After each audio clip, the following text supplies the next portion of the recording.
Hey everybody, Father Warner here. Um, I am still not well. I was down with the flu and a very, very bad cold. I am still struggling with it, but I pulled myself out of bed because I want to teach you what I missed on Saturday, the beginning of Acts chapter 16, verses 1 to 10. In today's text, we are today in Monday of the sixth week in Easter. Our text today is Acts 16, verses 11 to 15. The Gospel of John is John chapter 15, verse 26 to chapter 16, verse 4a. Uh, Today is Monday, the 26th, but I am going to teach you from the Acts of the Apostles because I feel both the lectionary, remember the last I left off was the end of the three parts of the Council of Jerusalem. And I told you that the Council of Jerusalem ends with with James the Younger, James the Just, who stands up and gives the church clear direction. Peter has given his speech, Paul and Barnabas have given their experience, and James, the just, stands up and gives his final verdict. He is the head of the church in Jerusalem.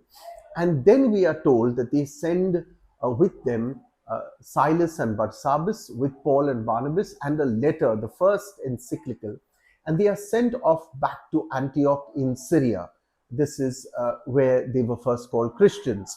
Now, we are told that they arrive there, they are welcomed, they are listened to, and the verdict is accepted. But hey, hang on, because I'm going to show you that the verdict was not accepted. Remember that this whole controversy began because there were some Judaizers. Judaizers were either Jews belonging to the Pharisees or simply Jews who then began to follow Jesus, or the way as it was called. The Gospel of Luke uh, is called the Gospel of the Way. Luke also writes the Acts of the Apostles.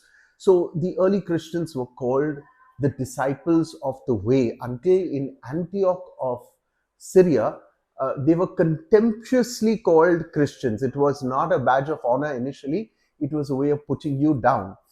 Today we wear it as a badge of honor.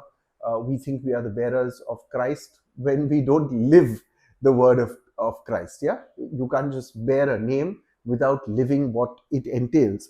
But we are told that they come now, verse 35 of chapter 15. This is the tail end of chapter 15. But Paul and Barnabas remained in Antioch. We know that Silas and Barsabbas were sent back to Jerusalem. Paul is going to call Silas back again. He's going to make his companion on the second missionary journey, which is soon going to begin. But for now, they send Paul and Barsabbas back to Jerusalem, whereas Barnabas and Paul remain in Antioch, and they teach and proclaim the word of the Lord there. Now, verse 36 of chapter 15 up to verse 41 of chapter 15 is a very interesting passage, which for some reason the lectionary simply drops every year. I think the persons who created the lectionary must have thought, oh my God, this is a bit of an embarrassing episode. Let's skip it over. This is the problem.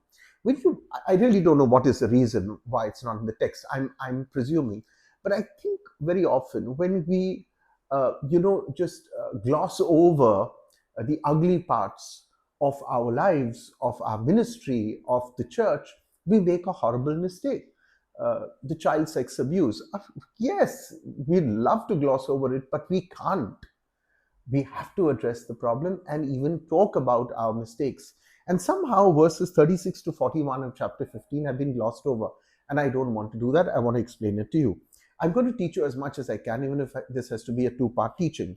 So we are told that after some days, Paul said to Barnabas, okay, come, let us return and visit the believers in every city where we proclaim the word of the Lord and see how they are doing. So he's talking about his first missionary journey, which took him to Pamphylia, which took him to Lystra, to Derbe, to Antioch of Pisidia, basically to cities in Asia Minor, Roman colonies in Asia Minor, which had a Jewish congregation and which didn't have a Jewish congregation like Lystra and Derbe. So he says, let's go And Barnabas, now we are told in verse 37, wanted to take with them John called Mark.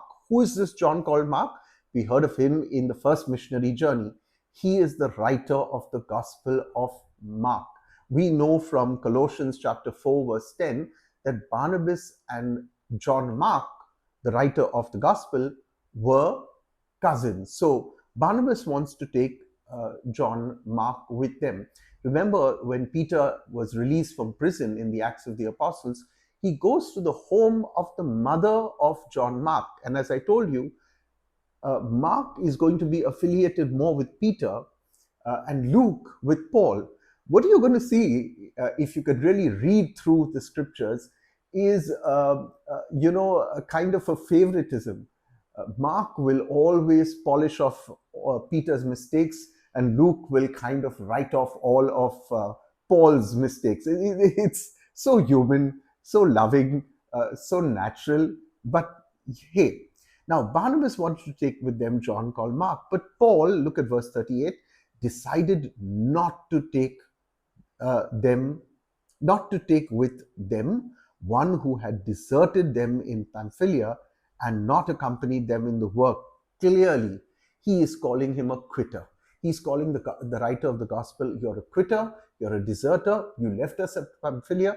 And remember, as I surmised then, that the reason why John Mark perhaps left Paul and Barnabas, because in Pamphylia, there was a change in leadership.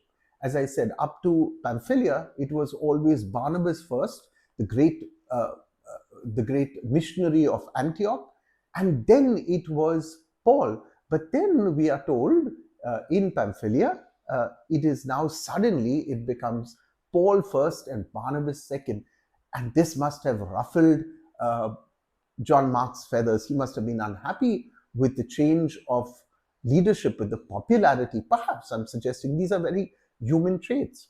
And so we are told he went back to Jerusalem. Now, Paul, in that sense, held a grudge, because Paul, as we're going to see, and here you might say, how can you say this, Father? Hey, these saints were human. Yeah, they were human. So stop, pretending that you have to polish your halo and dust off your wings every 30 seconds. We all make mistakes. Pencils have erasers for a reason. Yeah, because we all make mistakes. Now, listen to this. This was a genuine division. It was genuine conflict. It was genuine, emotions that were thrown all over the place. And remember that we are talking about one of the biggest divisions in the church. Divisions by the poster children of the church of Antioch. Imagine right now, the one person that you hold up in the church splits, fragments, breaks up. I think you'll be horribly unhappy, because this was the poster child that you believed in. And I want you not to be disappointed very often when things don't go your way. Think about it this way, everybody, that God has a plan, as you'll see. Through this division, God is going to multiply their journeys. Okay, I'm not going to anticipate, but let me just read it. Verse 39. I'm going to contend with the heavy rain here outside and a bad voice. The disagreement, listen to this, the scriptures don't mince words. The disagreement, verse 39, became so sharp that they parted company. This was a battle royale between the two of them. They had a strong, strong disagreement. And Barnabas took with him his cousin Mark, and he sailed away to Cyprus. That's, as I said, a division led to the multiplication, because Mark and Barnabas are going to go to Cyprus. And as we will see, Paul is going to tie up with a new partner called Silas, the one who accompanied him from Jerusalem to Antioch, the one who carried the letter of the apostles to Antioch, is now going to become his new partner. And they are going to go first, or rather they're going to go in the direction of what I surmise is Ephesus in modern day Turkey. But God, as we will see in the text, will change those plans. God is always good at changing our plans, no? Because he wants us to go in the way that he has chosen. So I want to say this. We don't live in a perfect world. We don't live in a perfect church.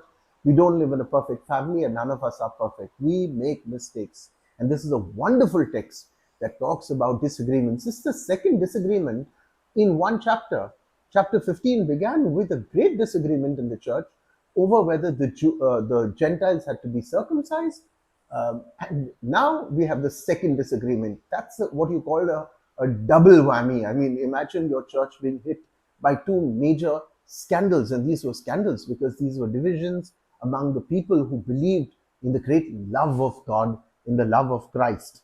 Now, verse 40, but Paul chose Silas and set out the believers, commending him to the grace of the Lord. Now, I like what's happening here. There was division, but nobody quit the church. Yeah, when we get angry in our church, we say, "Okay, I quit, and I'm going home." Secondly, Paul and Silas went through Syria and Cilicia, verse 41, uh, strengthening the churches, not talking badly about John Mark and Barnabas. They didn't speak badly about them. They disagreed with him. It was a sharp disagreement. But they didn't quit the church and they didn't go around speaking badly. If the cap suits you, please wear it, okay? So, division led to a multiplication of missions. God can work, as I keep saying, God writes straight on crooked lines. Um, Now, chapter 16, verse 1 to 10 was the text of Saturday in the fifth week, which I was too sick to even do. But I'm going to go through that text with you because it's important to see where Paul and Silas are heading. We are not going to hear of Barnabas and John Mark for a while until later when there seems to be some patch up that Paul seems to have with John Mark, but not entirely explicit. Anyway, chapter 16. Paul went on to Derbe and Lystra. Remember, these were Roman towns in a Roman province, but they didn't have much of a Jewish congregation. And remember also that they were driven out of Derbe and Lystra by the Jews who came in from Antioch and Iconium and spread false teachings. They blasphemed against Jesus, these Jews, and then they also poisoned the mind. The word in scripture is they poisoned the minds of those who were influential. So Paul comes back to Derbe and Lystra. His mind is very clearly on going back to where he evangelized. You're going to see how uh, God is going to lead the journey. Paul is not going to lead the journey. So now, in Lystra, we are told, in Derbe and Lystra, there's a disciple named Timothy. This is the same Timothy who St. Paul is going to write the two epistles, the pastoral epistles to St. Paul's letter to the Timothy. Now, he's the son of a Jewish woman who was a believer, but his father was Greek. Now, this is the problem because according to Deuteronomy chapter 7, verse 3, if a marriage with someone from another faith was illegal, but if the woman was Jewish, then the son would also be called Jewish. And in this case, we are told that the mother of Timothy was a believer. So she was still a Jewish believer. She hasn't changed her faith. Now, Timothy was too, we are told, he was well spoken of by the believers. The others whom Paul had left behind said, "Hey, we want to introduce you to another guy who has been making waves in our little church. Yeah, his name is Timothy."